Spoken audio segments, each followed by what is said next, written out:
Have you ever said or done something in the heat of the moment and thought to yourself, why did I react like that? Maybe your body felt hijacked, heart racing, voice sharper than you meant. That moment isn't a moral failure. It's your nervous system doing its job. The body's threat response system is lightning fast. It's not asking, is this a good idea?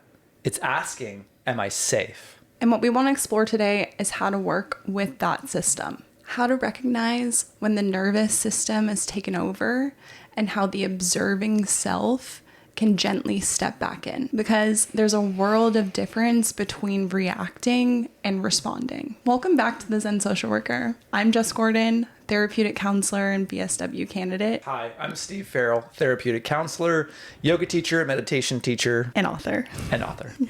Let's start with the basics. The nervous system isn't just in your head. It's this vast communication network running through your entire body. The autonomic nervous system has two primary branches. First is the sympathetic nervous system, which gets you ready for action, otherwise known as fight or flight, and the parasympathetic, which helps you rest and restore. And trauma, chronic stress, or unsafe environments can train the body to live in mostly that sympathetic, high alert state. When that happens, people often describe feeling on edge, numb, or checked out. Those aren't personality flaws. Those are adaptive survival strategies. When you freeze, fawn, or explode, that's your body trying to keep you safe. So reactions aren't chosen, they're automatic protective patterns. Think of the nervous system like a smoke detector.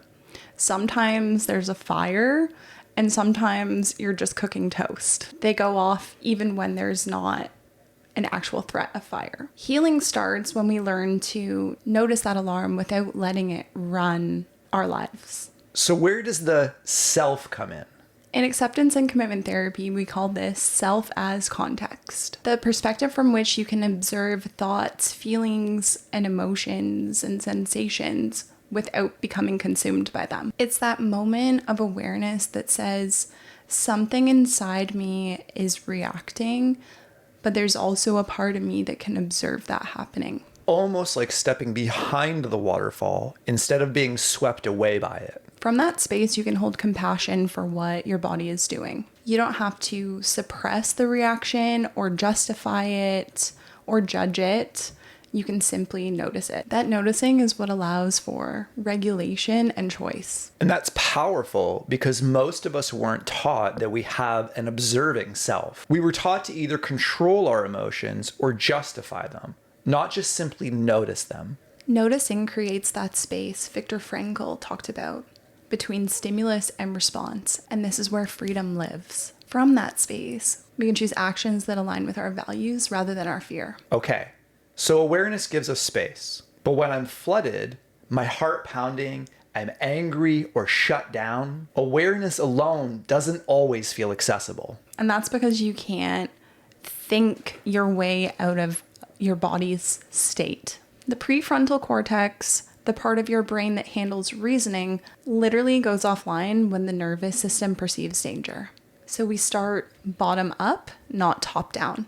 Meaning we regulate the body first. Simple sensory grounding, feeling your feet on the floor, slowing your exhale, orienting to the room, noticing what's around you, sometimes even naming out loud, I'm safe now. These signals tell your body that the threat has passed, which brings the thinking brain back online. Then, once you're back, you can reflect. What just got triggered here?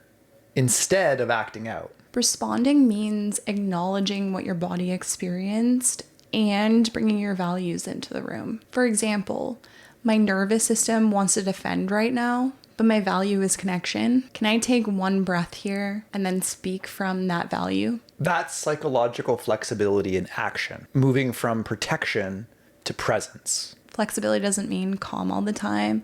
It means being able to bend without breaking and to choose from awareness rather than from impulse. So how do we actually retrain the nervous system over time? Consistency. Every time you notice activation and respond with compassion instead of shame, you're rewiring safety into your body. Neurons that fired together, wired together. Through mindfulness, grounding, movement, and safe relationships, the body learns I can feel intensity and still be okay. That's where relational safety is huge. Being with people who can stay regulated when we can't. Co-regulation is the bridge between reaction and response. It's nearly impossible to heal in isolation. Our nervous systems are social. We regulate through connection, tone of voice, facial expression, and even silence. So the work isn't to suppress our reactions, but to expand our capacity and hold them individually and relationally. The goal isn't a perfectly calm life. It's an integrated one where your self and nervous system work together rather than against each other.